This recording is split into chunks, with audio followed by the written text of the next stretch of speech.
বিশ্ব নবী রাহমাতুল লিল আলামিন আবু বকর সিদ্দিক রাদিয়াল্লাহু তাআলা আনহুকে যখন এই কথা বললেন, আবু বকর, আল্লাহ পাক রব্বুল আলামিন আমাকে নবুয়ত দিয়েছেন, তুমি নবুয়তের দাওয়াত গ্রহণ করো। আবু বকর সিদ্দিক রাদিয়াল্লাহু তাআলা আনহু ইসলাম গ্রহণের 5 বছর পূর্বে পুরা আসাম দেশে গিয়েছিলেন ব্যবসার উদ্দেশ্যে। ওখানে তাবুকেতে রাত্রে তিনি স্বপ্নে দেখতেছে আসমানের চাঁদগুলি টুকরো টুকরো হয়ে মক্কার এক একটা ঘরের ভিতরে ঢুকতেছে।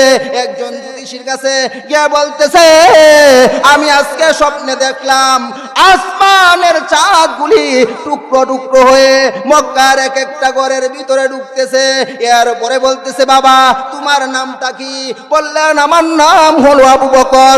আরবের মধ্যে একজন ব্যক্তি আসবে, উনি হবে বিশ্ব নবী, তার নাম হবে মুহাম্মদ, তুমি তার হাতে সর্বপ্রথম কালেমা পড়বা।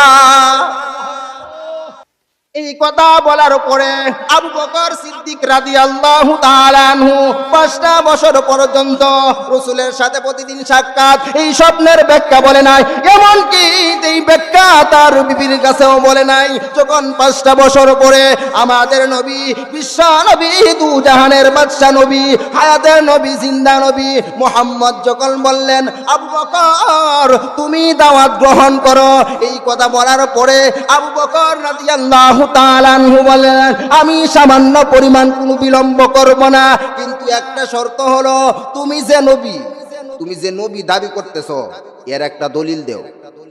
কি দেও? দলিল দেও। দলিল দিবা, আমি আর বিলম্ব করব না, আমি হাত বাড়িয়ে দিয়ে কালেমা পড়ে মুসলমান হয়ে যাব।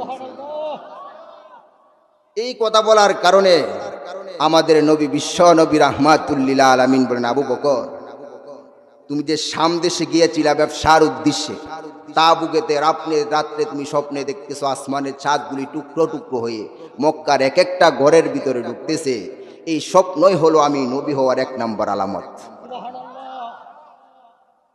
আবু বকর রাদিয়াল্লাহু তাআলা আনহু বলেন, এমনকি এই 5টা বছর পর্যন্ত এমনকি আমার সঙ্গী, আমার আহলিয়ার কাছেও আমি স্বপ্নের ব্যাখ্যা বলি নাই, আমি কারো কাছে এই স্বপ্নের ব্যাখ্যা বলি নাই।